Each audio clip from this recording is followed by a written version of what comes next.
បើសិនជាបងកំពុងតែរៀនជំនាញខាង graphic design edit video 3D animation ឬមួយក៏ gaming បងត្រូវការ graphic card គឺជាផ្នែកមួយដែលបងមិនគួរមើលរំលងទេ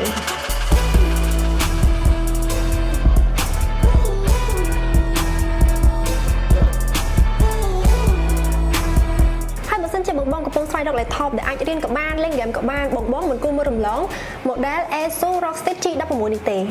model នេះបំពាក់ដោយ CPU Intel Core i7 RAM ចំនួន 16GB ជាមួយនឹង storage រហូតដល់ 1TB ចំណុចសំខាន់របស់ laptop មួយនេះគេមកជាមួយនឹង graphic card Nvidia GeForce 5060 8GB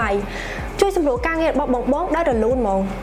ហើយមួយទៀតអ្នកនរគ្នា laptop មួយនេះមកជាមួយនឹងអេក្រង់ 16 inch Full HD ជាមួយនឹង refresh rate រហូតដល់ 165Hz ដែលអាចធ្វើឲ្យការងារបងបានរលូនហើយ smooth ទៀត